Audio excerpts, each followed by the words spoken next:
Oh, it's on. I guess that's a good thing. So, yeah. Just kind of enjoying the weather. It's a nice rainy day. Today is May 5th, 2025. Mother might have had a birthday pretty recently. Not mine, yours. Well, so what this is kind of a free form video that I'm going to go ahead and start just to kind of try to get a feel for things. This is a newer concept that I've kind of developed, so I figured probably a good place to start is just by starting. Some wisdom in that I need. So, yeah, rainy day, interesting weather. Um, so Omega block or something, which I thought was pretty on the nose, but whatever.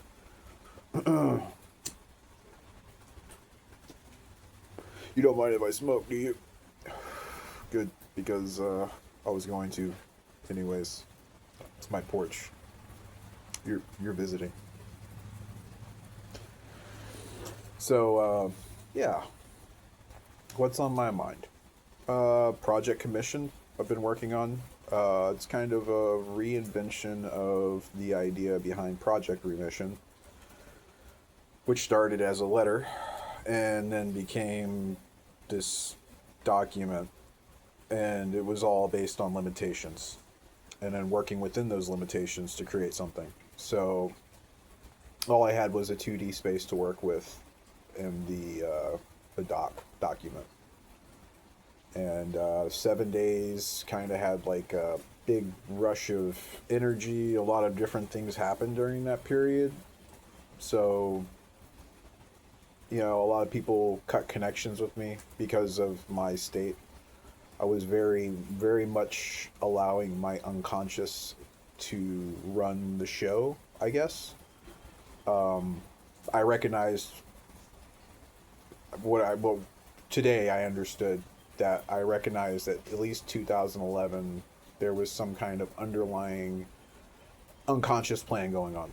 Something that I didn't directly put into motion in the way that I would understand it. It's not like, hey, I wrote a list out and these are the things that are going to happen. These are things that I feel like my background processes, the unconscious mind of my mind, however you want to perceive that as, has plans, and those plans are in my best interest.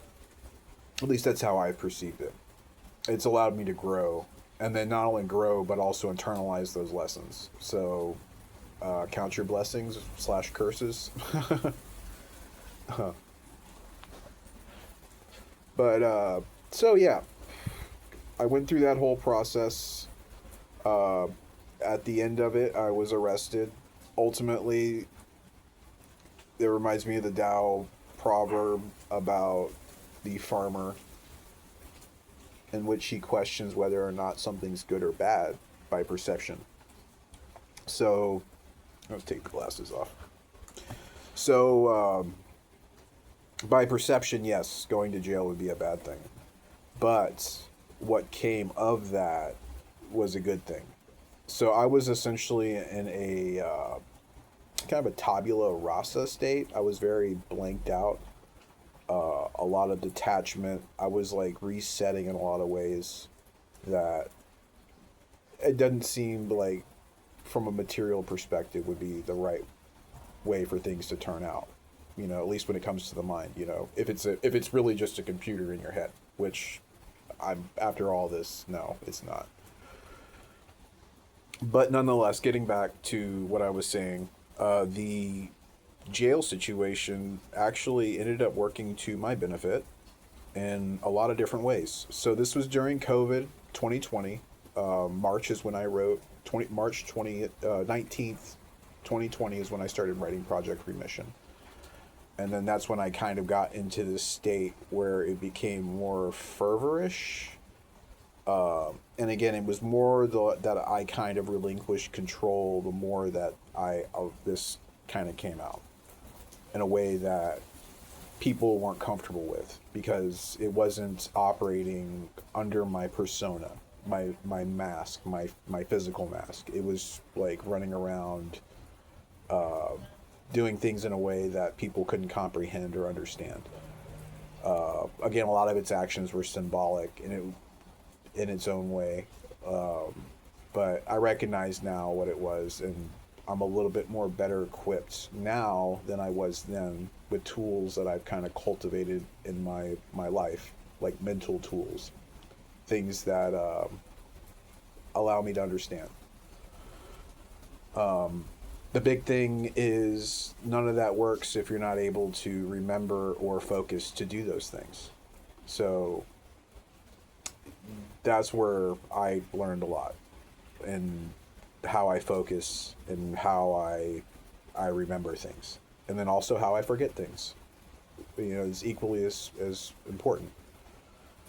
But so yeah, went through jail 6 months. I'll talk more about that at different points, but right now, just keep it short and simple. I am long-winded, as they say. But yeah, so I get out. My sister helped me out a little bit. The lawyer she hired wasn't that good of a lawyer, and I had to get a lawyer on my own accord, which again, that felt like it was like providence in its own way, that I had to be the one to break the to leave. If I wanted to leave, I had to take the steps to do it, and in doing so, I left jail. Again, it was me talking to a certain individual saying I wanted to be out, and that individual's like, hey, well, you should talk to this lawyer. You've been here for 6 months. He should be able to get you out on bond. I should have had a PR bond, because that was the first time and only time that I was ever arrested.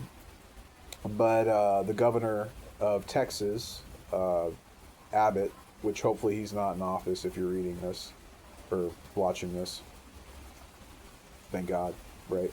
But he decided that anybody that was in jail under a certain, like, again, violent crime, in which case my situation, which we'll talk about again later, so before you start making conclusions. But yeah, so I ultimately was responsible for leaving when I left. Once I did get out, my sister helped me with the hotel, basically gave me a limited period of time. I felt no stress during this time. Ended up finding a place within 24 hours, and then moved there. It was like a halfway house, like shared living. I lived there for 1 month, and then the next month I moved into an apartment. I also received unemployment because of COVID. But the thing is that the people that I was talking to, they gave me unemployment all the way through the entire time that I was in jail, which I'm pretty sure you're not supposed to do. But I ended up with $15,000, and then kind of just took it easy. Spent time healing in a lot of different ways from the different things that had happened in my life. Took it easy, just kind of sat on unemployment. I had enough money to do everything that I needed to do, because not only did I get the $15,000, but they kept paying me unemployment all the way up until August 2021, and then I had gotten a job at that point doing remote technical support and worked from home 100% of the time, all the way up until February 2023, when my probation ended, because I no longer had to pay it. And then that was no longer contingent. I think a part of my mind was tired of working for corporations, which, can you blame me? If you don't know, you don't know. But if you know, you know. So, yeah. Where am I at now? Well, kind of in a transition period. I don't really know where I'm at. I mean, anything can happen right now.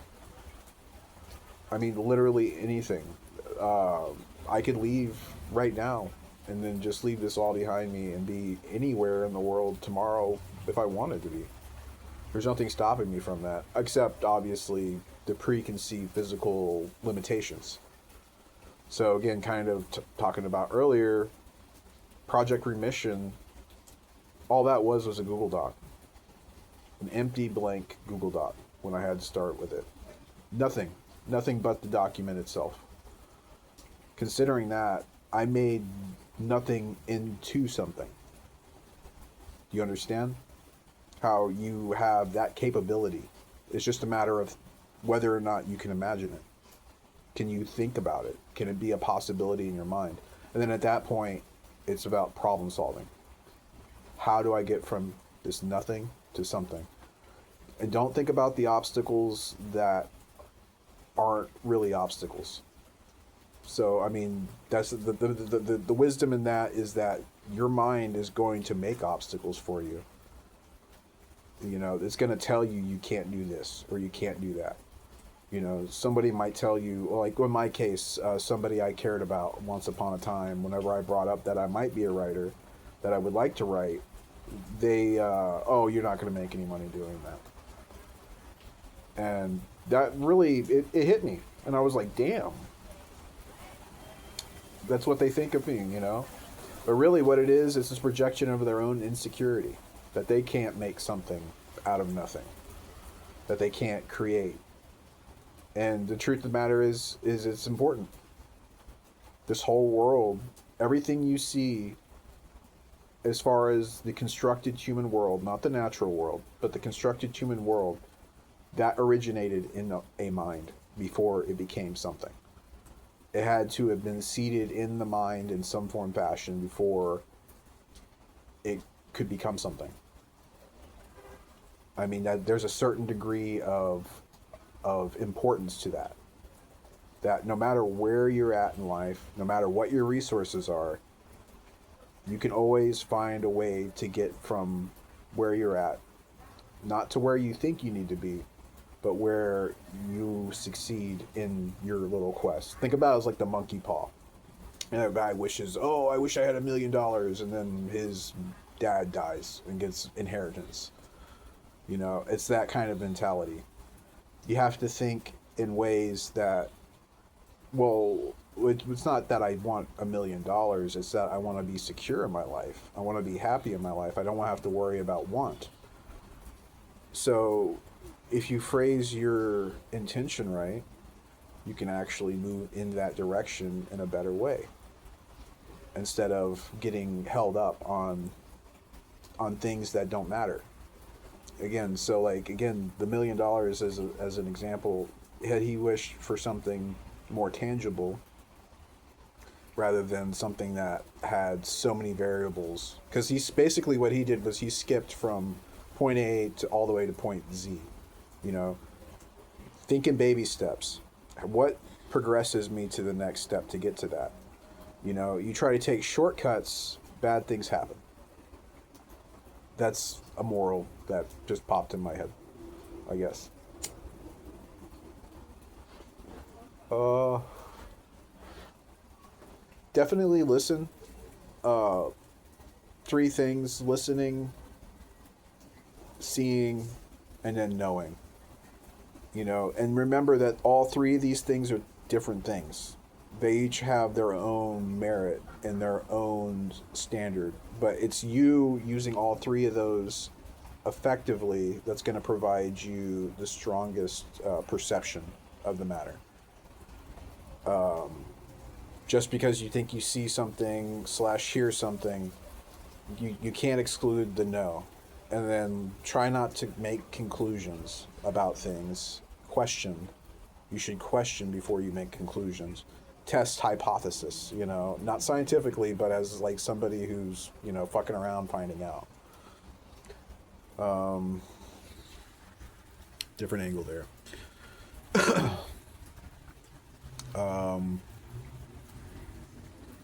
Yeah. There's a lot that I want to say. It's just finding the right words to say. The words that matter in this moment.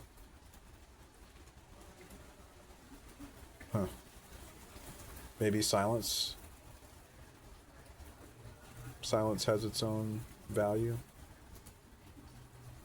but you can still hear that long wind blowing in the background. I can hear somebody on a loudspeaker.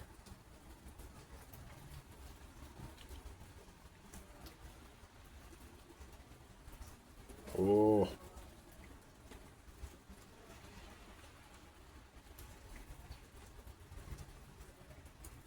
Used to call my daughter Punky Girl. Do the little trickster of her own right. That makes sense. I think I picked it up from Punky Brewster show, like when I was a kid. But yeah, I used to call her my Punky Girl. And then I remember she was scared of ghosts. I guess her brothers were telling her stories, and then she was over with me on the weekend. And it was time to go to bed, and she was looking out the window, and she's like, "Oh, I'm scared." And I was like, "What are you scared of?" She's like, "Oh, ghosts, ghosts." And she was saying it kind of like that, like ghosts. And so I'm all like, "No, you don't got to worry about that." And I look out the window, and then there's a goose statue that my grandmother had, and I remember I was like, "Oh, you don't got to worry about no ghost, but you got to worry about that spooky goose," because the goose looked kind of spooky. And she kept going on about spooky goose, spooky goose. Yeah, it was pretty funny. And then, what was it? About a week later, her mom called me and was like, "Did you tell her some shit about a spooky goose?" And I was all like, "Yeah, I was trying to direct her away from ghosts. You know, I don't want her to be afraid of ghosts. She can be afraid of a little a little goose statue. At least she knows that's, you know, what it is. It's not going to be like, you know, coming at her in her subconscious or something, you know. You know, like the image of a ghost is something that's a little different." But yeah, so I told her about the spooky goose, and her mom got mad and told me to stop talking about spooky goose. So I'm gonna take that as a note that we're gonna stop talking about spooky goose, and I'm gonna bid you a good day, and I hope everything goes well for you today, or whoever you might be, you know. But yeah, love you. Bye.